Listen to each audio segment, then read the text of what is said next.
పాపమునకు వేతనము మరణము,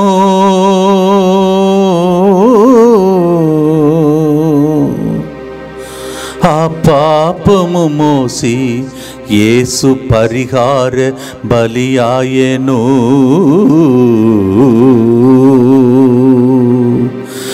భారమైన సిలువా కొరడాల దెబ్బల నడుమా, నిన్ను నన్ను తలంచి కొనసాగిన త్యాగ పయనం, కల్వారి పయనమిది.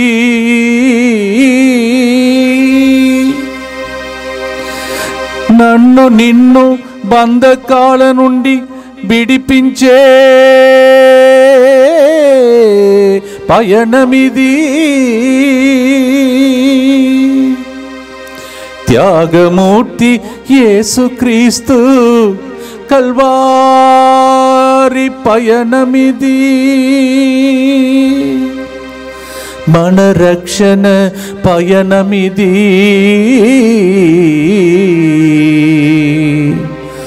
స్వస్థపరచే ధ్యానమిది.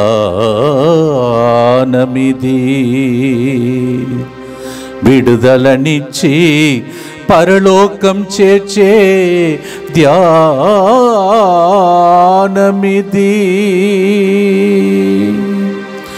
పరిహారం బలిదానం,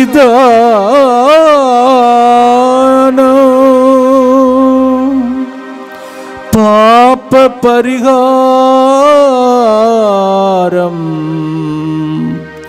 యేసు ప్రభు బలిదానం.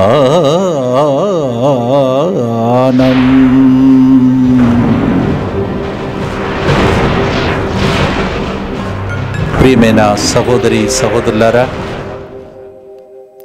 పరిహారం బలిదానం అనే ఈ గొప్ప వాక్య పరిచర్యకు యేసుతో 40 రోజు కార్యక్రమానికి మీ అందరినీ ప్రేమతో ఆహ్వానిస్తున్నాను. మీకోసం ప్రతిరోజు దైవజనులు ఇక్కడికి వచ్చి ఎంతోమంది త్యాగం చేసి ప్రయాణం చేసి మీ జీవిత పయనంలో మీకు తోడుగా ఉండాలని, అద్భుతాలు జరగాలని, కన్నీరంతా తుడవబడాలని, మీరు కోరుకున్న దానికన్నా ఊహించిన దానికన్నా ఎక్కువగా దీవించాలని ముందుకొచ్చి ఈరోజు మన మధ్యలో ధ్యానాంశం నేర్పించబోతూ ఉన్నారు. ప్రతిరోజు దేవుని యొక్క వాక్యాన్ని విని యేసుతో 40 రోజు కార్యక్రమం ద్వారా మీ జీవిత పయనంలో దేవుడు మీకు తోడుగా ఉండనుగాక. ప్రభు నామం ఈ ప్రోగ్రాం ద్వారా స్తుతింపబడునుగాక. ఆయన రాజ్యం వచ్చునుగాక. ఇప్పుడు దేవుని యొక్క వాక్యం కోసం మన హృదయాన్ని ఈ సమయంలో సిద్ధపరచుకుందాం. ప్రియమైన సహోదరి సహోదరులారా, మనమందరము పరిహారం బలిదానం అనే యేసుతో 40 రోజుల కార్యక్రమంలో పాల్పంచుకుంటున్నాం. ఈరోజు యేసు ప్రభు ముళ్ళ కిరీటం ఎందుకు ధరించాడు, ఆ ముళ్ళ కిరీటం ద్వారా మనకు లభించే జీవ కిరీటం ఏమిటి? ఒక విధంగా చెప్పాలంటే యేసు ప్రభు ఆనాడు ఆయన ముళ్ళ కిరీటంను ధరించాడు, మనకు ప్రతిఫలముగా జీవ కిరీటం ఇవ్వాలని ఆశిస్తున్నాడు. ఈ విషయాన్ని మన మత్తయి సువార్త 27వ అధ్యాయం 29వ వచనంలో మనం ఈ విధంగా చదువుతున్నాం. యేసు ప్రభు కలిగిన ఒక శిక్ష చదువుదాం. ముళ్ళ కిరీటమును అల్లి ఆయన శిరస్సుపై పెట్టిరి. చూడండి, ముళ్ళ కిరీటమును వాళ్ళు అల్లి ఆయన శిరస్సుపై పెట్టారట. కరెక్ట్గా చూడండి, యేసు ప్రభు శిరస్సుపై ముళ్ళ కిరీటం ఉంచారు. దీనికి అర్థం ఏమిటంటే నాకు కలిగిన ప్రేరేపణ, తల నుండి అరికాళ్ళ వరకు మనమందరం కూడా చేసిన పొరపాట్ల వలన పాపశాపాలతో నింపబడి ఉన్నాం. అది తల నుండి ప్రారంభమవుతుంది. అభిషేకమైనా చూడండి, ఆరోను తల నుండి శిరస్సు నుండి అభిషేకం అనేది ప్రవహిస్తూ ఉన్నది. అందుకే తమిళంలో తలైముறை అంటారు, అంద సంతతి వారంటారు. తల అంటే మన జీవితంలో మనం చేసినటువంటి పొరపాట్లకు కారణం ఎక్కడ ప్రారంభమవుతుంది? అది మనస్సు నుండి ప్రారంభమవుతుంది. తలలో దేవుడు మనకు మెదడుని ఇచ్చాడు, అది ఆలోచించే శక్తి. అది చెడు తలంపులుగా మారినప్పుడు, దేవుని ఆలోచనకు లొంగనప్పుడు మన జీవితంలో ఆశీర్వాదమునకు బదులుగా మన జీవితంలో మనం శాపాన్ని తెచ్చుకుంటున్నాం. 2 కొరింథీ 4:4 కూడా చాలాసార్లు మీరు విని ఉన్నారు. ఈ దుష్టుడు దేని మీద ప్రభావం చేస్తున్నాడంటే మన మనస్సును, ఇహలోక శక్తి మన మనస్సును అంధకారంలో ఉంచుతున్నాడు. అందువలన చెడు తలంపులు, ఈ లోకమునకు చేసినటువంటి లైంగిక ఆలోచనలు, పాపపు తలంపులు, ఇవన్నిటి ద్వారా మనిషి తలంపులే ఆయనను క్రియ లోపలికి తీసుకుని వెళుతుంది. ఒక మనిషి ఏదైనా పాపం చేయాలంటే మొట్టమొదటిగా ప్రారంభమయ్యే స్థలం ఒక విధంగా చెప్పాలంటే శిరస్సు, మెదడు, ఆలోచన. అందుకే యేసు ప్రభు చెడిపోయినటువంటి ఆలోచనను, మన జీవితంలో అపరిశుద్ధమైనటువంటి ఆలోచనలన్నీ మన నుండి తొలగించడానికి యేసు ప్రభు శిరస్సుపై ముళ్ళ కిరీటమును వాళ్ళు పెట్టారనమాట. అంటే మన జీవితంలో ఉన్నటువంటి చెడు తలంపులన్నీ ఈ 40 రోజుల లోపల తొలగిపోవునుగా కానీ దేవుడు ఆశిస్తూ ఉన్నాడు. అలాగే ఈ యొక్క చెడు తలంపుల ద్వారా మొట్టమొదటిగా కుటుంబంలో ఎంత అయోమయమైన పరిస్థితి ఒకసారి ఆలోచించండి. వాళ్ళ జీవితంలో దేవుడు వాళ్ళకు మంచి ఆలోచనను ఇచ్చాడు. దేవునికి కలిగిన అదే ప్రతిబింబం, అదే పోలిక, శ్వాసను ఊది వాళ్ళందరూ కూడా మహిమతో అలంకరించబడాలని ఏదోను వనంలో, నందన వనంలో వారిని ఉంచాడు. కానీ వాళ్ళ జీవితాన్ని వాళ్ళు ఎలా మార్చుకున్నారు? ఎడారిలాగా మార్చుకున్నారు. అది ముళ్ళ పొదలాగా మారే విధంగా వాళ్ళు చేసిన పాపం, ఒక చిన్న చెడు తలంపు, ఒక చిన్న ఆశ, చిన్న ఆశ ద్వారా, ఒక తలంపు ద్వారా మొదటిగా ఎవరిని అటాక్ చేస్తున్నాడో అందుకే జాగ్రత్తగా వినాలి. మీ మీద బ్లేమ్ చేయటానికి కాదు, స్త్రీలను, ఒక్క స్త్రీని సైతానుడు వాడుకుంటున్నాడు. అందుకే బైబిల్ గ్రంథంలో సామెతల గ్రంథం 14:1 ఇలా రాయబడి ఉన్నది, ఇల్లు కట్టాలన్నా అది స్త్రీ చేతిలో ఉందంట, ఇల్లు కూలిపోవాలన్నా అది స్త్రీ చేతిలో ఉన్నదంట. నాకు తెలుసు, వెంటనే మగవాళ్ళందరూ చూసావా ఫాదర్ గారు కరెక్టే చెప్తున్నారని చెప్తుంటారు. మరి మనం ఏం చేయాలి? ఆ స్త్రీ వచ్చింది, చెడు తలంపులకు లొంగిపోయింది, సైతాన్ యొక్క ఆలోచనకు లొంగిపోయింది. ఇప్పుడు భర్త ఏం చేయాలి? తప్పమ్మా, అది తప్పు. దేవుడు మనకు ఆలోచననిచ్చాడు, దేవుడు మనతో మాట్లాడాడు, మనం జాగ్రత్తగా ఉండాలి, దేవునితో కనెక్షన్ పెట్టుకోవాలని చెప్పవచ్చు కదా. చూడండి, స్త్రీ నుండి తర్వాత ఆదాంకు వచ్చింది, అంటే భర్తకు వచ్చింది, భర్త నుండి ఆ శాపం పిల్లలకు వెళ్ళింది, పిల్లల నుండి అది భూమికి వెళ్ళింది.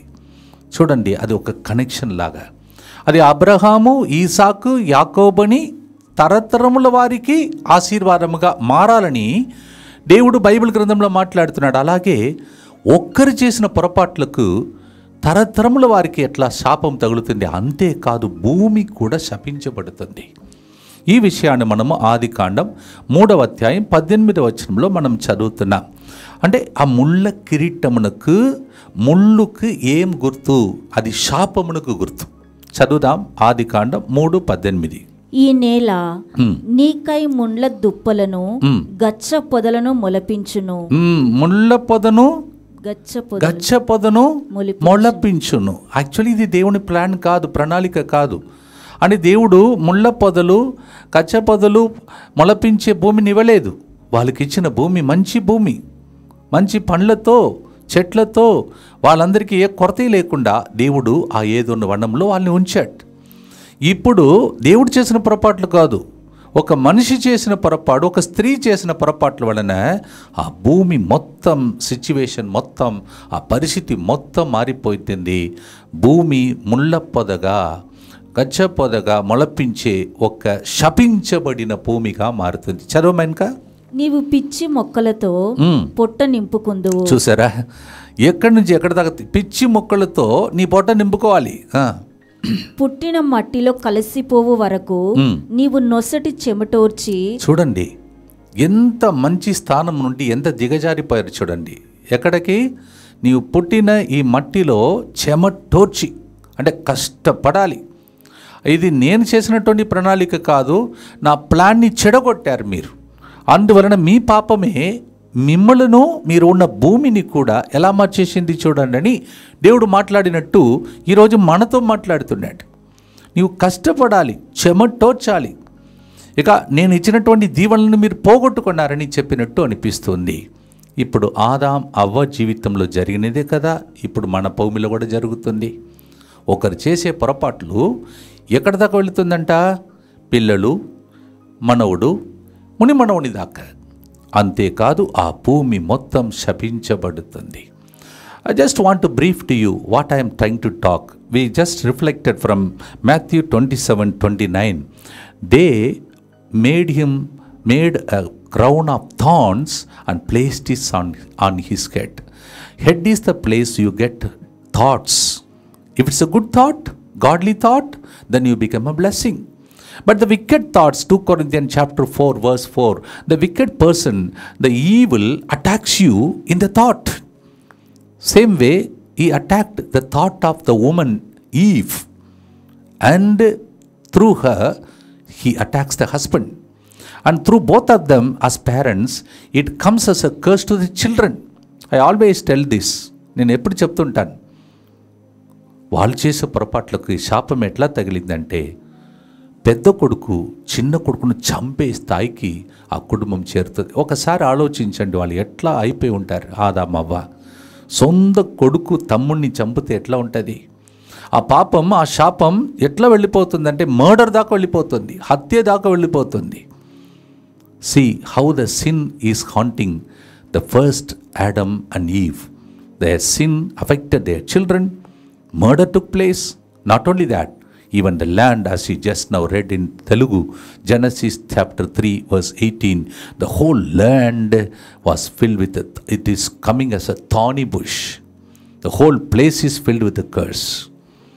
Father, దీనికోసం మా ఫాదర్ యేసుతో 40 రోజుల కార్యక్రమం మీరే అన్నారు కదా, మరి పరిహారం బలిదానం అని. వెంటనే ప్రభు ఏం చేశాడు? సైతాన్ నవ్వి ఉంటాడు, బాగా వీళ్ళని మోసం చేశానని. Satan might have thought, I have cheated them. But immediately God makes a plan.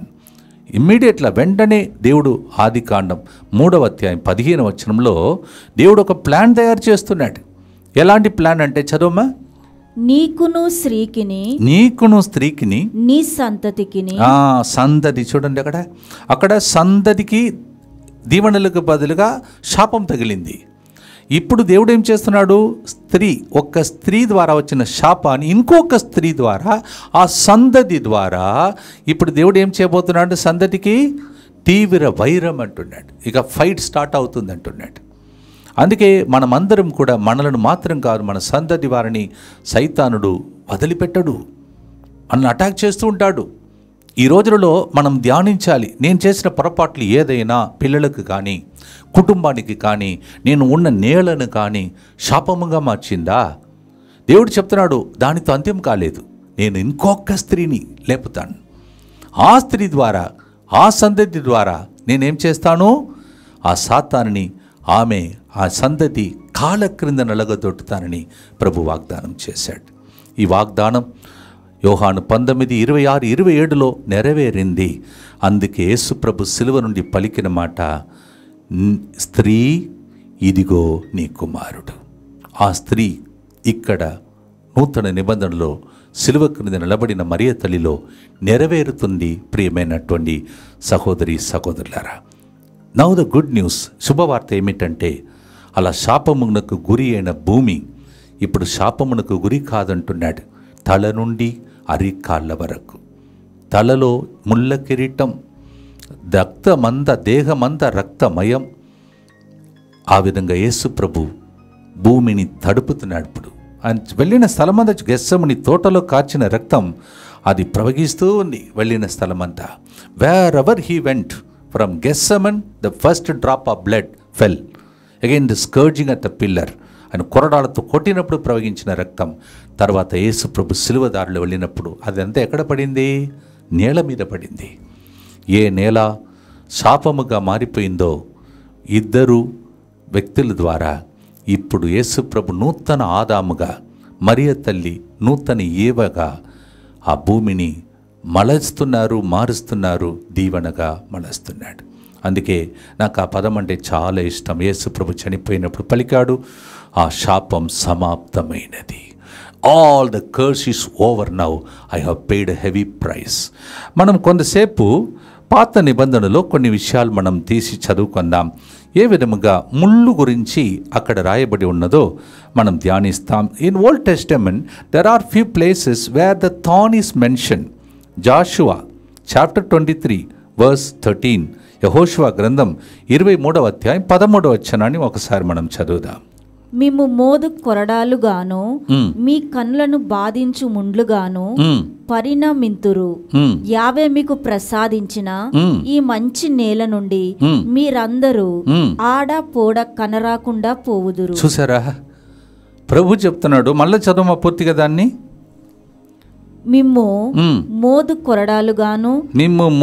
కొరడాలుగాను మీ కన్నులను బాధించు ముండ్లుగాను, మీ కన్నులను మోదు మరి బాధించు ముళ్ళుగాను. మిమ్ము మోదు కొరడాలు, అక్కడ యేసుప్రభు కొరడాలను అనుభవిస్తున్నాడు. అక్కడ కూడా మనం వింటున్న అదే పదం వాడుతున్నాం. మిమ్ము మోదు కొరడాలు గాని మీ కన్నులను బాధించు ముళ్ళు గాని పరిణమింతురు.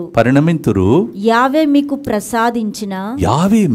ప్రసాదించిన ఈ మంచి నేల మీకు ఇచ్చినటువంటి మంచి నేల నుండి మీరందరూ ఆడ పోడ కనరాకుండా పోవుదురు. చూసారా, అసలు కానరాకపోతారంట. Everything you lose because of the sin. That's what is mention in Old Testament. It's good to go through these references. పాత నిబంధనలో ఇలాంటిది ముళ్ళు గురించి రాయబడి ఉన్నది, మేము మోదు కొరటాల గురించి రాయబడి ఉన్నది. అలాగే యెహెజ్కేలు గ్రంథం 28వ అధ్యాయం 24వ వచనంలో కూడా ఇంకొక విషయాన్ని మనం చదువుతున్నాం. ఈ ముళ్ళు గురించి కొన్ని రెఫరెన్స్ మీకు ఈరోజు ఇస్తున్నాను, ఎందుకంటే మీలో కొంతమంది జాగ్రత్తగా బైబిల్ స్టడీ చేస్తున్నారు కావున. యెహెజ్కేలు గ్రంథం 28వ అధ్యాయం 24వ వచనం. ప్రభు పలుకులివి, ఇశ్రాయేలునకు చుట్టుపట్ల వసించు వారిని చిన్న చూపు చూచిన జాతులు ఇక మీదట ముండ్ల వలెను ముండ్ల కంపల వలెను వారిని బాధింపజాలవు. వారిని ఇంకా బాధింపజాలవు. అక్కడైతే మనం యెహెజ్కేలు గ్రంథంలో నెగటివ్గా చూసాం. ఇక్కడ ప్రభు రాస్తున్నాడు, మిమ్మల్ని ఎవరు బాధించకుండా నేను చూడబోతున్నాను అంటున్నాడు. ఆ ముళ్ళు మిమ్మల్ని కుచ్చుకోకుండా, అది మీకు తగలకుండా నేను అన్ని జాతుల నుండి మిమ్మల్ని కాపాడుతాను అంటున్నాడు.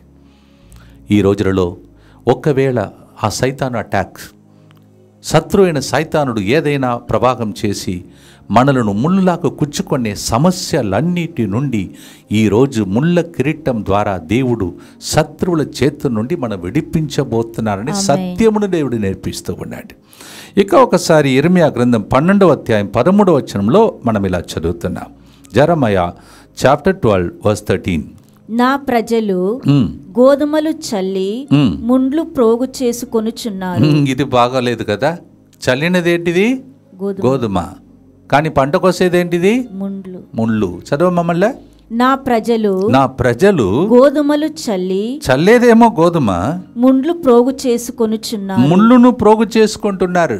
This is not expected of us. when we sow the seed of wheat, we cannot reap the harvest of thorns. ఈ రోజులలో చాలామంది వాళ్ళ జీవితంలో కష్టపడుతున్నారు, కానీ ఫలితం లేదంటున్నారు. ఇది ఒక శాపం కావచ్చు, ఇది సైతానుడు చేసినటువంటి పని కావచ్చు. చల్లినదేమో గోధుమ, కానీ పంట కోసేదేమో ముళ్ళు. చదవమేనక. వారు శ్రమించి పని చేసినను ఫలితము దక్కలేదు. చూసారా, శ్రమించి పని చేసిన వాళ్ళకు ఫలితం వాళ్ళకు దొరకలేదు. నేను ఇంతకు ముందు కూడా ఒకసారి చెప్పాను, లూకా సువార్తల 5వ అధ్యాయంలో తాను రాత్రి ఎంత శ్రమపడినా ఫలితం దొరకలేదు. ఆయన ఏడుస్తున్నాడు, రాత్రి ఎంత శ్రమపడ్డాం స్వామి, కానీ ఒక్క చేప కూడా దొరకలేదు. ఈరోజు అదే విషయాన్ని ఇర్మియా 12:13లో కూడా మనం చదువుతున్నాం. గోధుమలు చల్లుతున్నారు, ముళ్ళును వాళ్ళు ఫలితముగా పొందుతున్నారు. వారు ఎంత శ్రమ పడినా ఫలితం మాత్రం వాళ్ళకు దొరకలేదు. కానీ యేసు ప్రభు ఎప్పుడైతే ముళ్ళ కిరీటంను ధరించాడో, రక్తాన్ని చిందాడో, ఫలించకుండా ఉన్న నేల, ఫలించకుండా ఉన్నటువంటి జీవితం ఫలింపచేసే ఒక వ్యక్తిగా దేవుడు మనలందరినీ మలచబోతున్నాడు. ప్రియమైన సహోదరి సహోదరులారా, ఈరోజు మనం ఈ ధ్యానాంశం ద్వారా నేను ఇప్పుడు ఏ ముళ్ళులో చిక్కుకొని ఉన్నానో, ఏ శాపములో చిక్కుకొని ఉన్నానో, ఇప్పుడు దాకా మనం ఆదాము అవ్వ చేసిన పొరపాటు, కుటుంబం మొత్తం వాళ్ళ జీవితం ఎట్లా మారిపోయిందంటే ఆదికాండం 3:10 మనం చదువుతున్నాం. వాళ్ళు దాగుకొని కూర్చున్న పరిస్థితి. బయట మనం అందరి ఎదుట క్రైస్తవులుగా, దేవుని బిడ్డలుగా ఉపవాస ప్రార్థన ద్వారా తల ఎత్తుకొని సాక్ష్యం చెప్పాలి. దానికి బదులుగా దాగుకొని కూర్చున్నారు, దిగంబరులుగా మారిపోతున్నారు, భయపడుతున్నారు. ఈరోజు ఈ వాక్యం ద్వారా దేవుడు చెప్తున్నాడు, మీ భయము తొలగిపోనుగాక. మీరు ఉన్నటువంటి శూన్యముగా మారిపోయిన స్థితి, మీ జీవితంలో గోధుమని చల్లి ముళ్ళును మీరు ఫలితముగా పొందుతున్న స్థితి అంతా నేను మార్చబోతున్నాను. కారణం యేసు ప్రభు మన కోసం బలిగా మారాడు. ఈ ప్రోగ్రాంకి పేరు కూడా పరిహారం, బలిదానముగా మారిపోయాడు. మనను గుచ్చుకోవలసినటువంటి ముళ్ళు ఆయన్ను గుచ్చుకున్నది. కొందరు అంటున్నారు, వేద పండితులు, చరిత్రను రాసినటువంటి వ్యక్తులు, ఆ ముళ్ళు ఎలాంటిదంటే భయంకరమైనటువంటి విషముతో కూడినటువంటి తేలు ఒక్కసారి కొడితే అది ఎన్నో వాళ్ళు ఎక్స్ప్లెయిన్ చేస్తున్నారు. చాలా అంట ఒక్కసారి ముళ్ళు గుచ్చుకున్నట్టు. ఇంకో కొందరు అంటున్నారు ఆ ముళ్ళు కన్ను దగ్గరికి వెళ్ళిపోయి కన్ను లోపల గుచ్చుకున్నదంట. అటువంటి భయంకరమైన వేదన కలిగించే ఆ ముళ్ళ కిరీటమును యేసు ప్రభు మన కోసం ధరించాడు. మళ్ళా స్టార్టింగ్లో చెప్పిన మాటను మళ్ళీ మీకు ప్రవచన రూపంలో చెప్తున్నాను. యేసు ప్రభునకు ముళ్ళ కిరీటం, మనకు జీవ కిరీటం. యేసు ప్రభు తల నుండి అరికాళ్ళ వరకు ప్రవహించినటువంటి రక్తం ద్వారా మన తల నుండి అరికాళ్ళ వరకు ఉన్నటువంటి పాపములు, శాపములు, మరి ముఖ్యంగా రోగ బాధలన్నీ కూడా తొలగిపోనుగాక. The Lord Jesus Christ carried on his head the crown of thorns. అందుకే మీరు చూస్తే కొన్నిసార్లు పునీతులు ఫోటో మీరు చూస్తే వాళ్ళు ఆ తల చుట్టూ ఒక ప్రకాశమైన వెలుగుతూ ఉంటుంది, ఒక వెలుగులాగా అట్లా కనిపిస్తుంది రౌండ్గా. ఎందుకంటే వాళ్ళు ముక్తిని పొందారు, వాళ్ళు తేజస్సులోనికి ప్రవేశిస్తున్నారు. ఈ రోజులు అలాంటి రోజులు. మనమందరం కూడా ముళ్ళ పొదలు చిక్కుకున్నాం, మన జీవితంలో మనము తప్పిపోయాం, శాపాన్ని తెచ్చుకున్నాం, ఉన్న భూమిలో ఫలితం లేదు, ముళ్ళ పొదలే మన జీవితంగా మారిపోయింది. గోధుమని చల్లి కష్టపడి పంటలు కోయలేకపోతున్నాం. కానీ 40 రోజులు ప్రార్థన ద్వారా అనేక మంది సేవకుల ప్రత్యేక ప్రయత్నం ద్వారా మనం ఫలితాన్ని పొందబోతున్నామని శుభవార్తను దీని ద్వారా ప్రభు మనకు నేర్పిస్తున్నాడు. ప్రియమైన సహోదరి సహోదరులారా, చివరిగా ముగించే మునుపు ప్రియమైన సహోదర సహోదరి, ముళ్ళుకి ఇంకొక అర్థం కూడా ఉంది. 2 కొరింథీ 12వ అధ్యాయం 7 నుంచి 9వ వచనంలో పౌలు గారి జీవితంలో ఆయన అంటాడు, నన్ను ఒక ముళ్ళు గుచ్చుకున్నది. కొందరు అంటున్నారు ఏది నిజమో తెలియదు, ఆయనకి స్టమక్లో అమీబిక్ అల్సర్ ఉండేదంట ఆయనకి. Some people say that he had amoebic ulcer, we don't know what is true. ఇంకా కొంతమంది అంటున్నారు ఏదో శారీరక సంబంధ శోధనలు కావచ్చు అంటున్నారు. ఏదైనా సరే ఆయన దాన్ని రాసిపెట్టాడే మన కోసం. ఆయన ఏడ్చాడంట, విలపించాడంట. ఈ విషయాన్ని మనం ఒకసారి చదువుదాం. 2 కొరింథీ 12 7 నుంచి 9 వరకు. నేను చూచిన అద్భుత విశేషములను గూర్చి గర్వంతో ఉబ్బిపోకుండా నా శరీరంలో ఒక ముళ్ళు గుచ్చబడినది. అది సైతాను దూతగా పనిచేసి నన్ను నలగగొట్టి గర్వము లేకుండా చేయును. దీనిని గూర్చి 3 సార్లు ప్రభునకు మనవి చేసి, మనము 3 సార్లు కాదు 40 రోజులుగా ఏడుస్తున్నాం. మన ప్రార్థన దేవుడు వినడా? 3 సార్లు ఆయన ముమ్మార్లు దేవుణ్ణి చూసి మొరబెట్టాడంట. ఏమని? ఈ ముళ్ళును తీసేయమని, ముళ్ళును తీసేయమని, ముళ్ళును తీసేయమని. మనం కూడా అయ్యా ఈ ముళ్ళును తీసేయమని అడుగుతున్నామేమో. Maybe some of us are saying, Lord, please take away this thorn from me. దేవుడు తీసేస్తానన్నాడా? లేదు. చదువుదాం. అందుకు నా కృప నీకు చాలును, బలహీనత సమయమందు నా శక్తి పరిపూర్ణమగుచున్నది. నీవు ఎప్పుడైతే బలహీనంలో ఉన్నావో నా శక్తి నీలో పరిపూర్ణమవుతుంది. నేను ముళ్ళుని తీసేయనంటున్నాడు. నాకు అనిపిస్తుంది అప్పుడప్పుడు అందరికీ దేవుడు ముళ్ళుని ఎందుకు అనుమతిస్తాడంటే, ఇప్పుడు ఆమె చదివింది, ఆయన చెప్పాడు, గర్వం నా లోపలికి రాకుండా, ఎవరి మీద నేను తీర్పు చెప్పకుండా, నాలోనే ముళ్ళు ఉన్నది, నేను ఎందుకు ఇతరుల గురించి తీర్పు తీర్చాలని చెప్పేసి మనలో దేవుడి ప్రతి ఒక్కరికి ముళ్ళు లాంటిది పెడతాడు.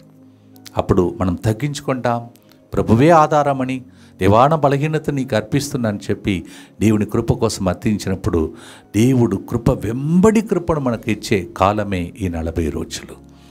మిమ్మల్ని ఇన్ని రోజులుగా బాధిస్తున్న ముళ్ళు ఏమిటి? కుటుంబ సమస్యల, పాపదోషముల, చెడు తలంపుల, అప్పు సమస్యల, ఇక కుటుంబంలో పిల్లల విషయంలో ఉన్నటువంటి బాధల, లేకపోతే ఎవరో ఒకరు మీకు ముళ్ళుగా మారిపోయారా?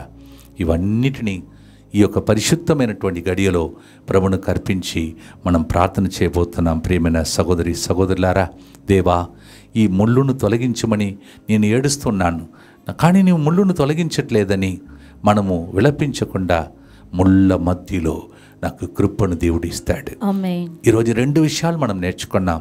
ముళ్ళు శాపమునకు గుర్తు, కానీ ఆ శాపముతో కూడినటువంటి జీవితాన్ని, ఆ నేలను దేవుడు వచ్చి ముళ్ళ కిరీటమును ధరించి తల నుండి అరికాళ్ళ వరకు శాపాన్ని మోసుకొని, అందుకే ఆనాడు పునీత యోహాను, బప్తిస్మ యోహాను అట్లా నడుచుకుంటూ వెళ్ళిన యేసుప్రభుని చూసి యోహాను 1:29 అంటాడు, ఇదిగో వెళ్ళుతున్న వ్యక్తి మామూలు వ్యక్తి కాదు, అందరిలాగా బప్తిస్మ పొందుకుతున్న వ్యక్తి కాదు, ఆయన దేవుని గొర్రె పిల్ల, ఆయన అందరి పాపాలను మోసే గొర్రె పిల్ల, అందరి కోసం శాపముగా మారబోతున్నటువంటి గొర్రె పిల్ల అని అప్పుడే ప్రవచన రూపంలో చెప్పగలిగాడు.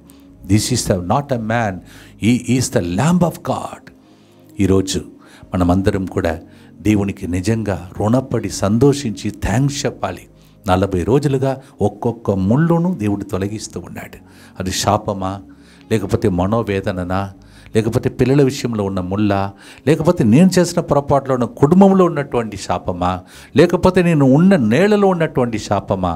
ప్రభు చెప్తున్నాడు, ఇంకా అన్య జాతులు మిమ్మల్ని చూసి హేళన చేయకుండా నేను మిమ్మల్ని కాపాడుతానని. ఈరోజు పాత నిబంధన నుంచి 3 విషయాలు మనం నేర్చుకున్నాం. మనం ప్రార్థన చేద్దాం.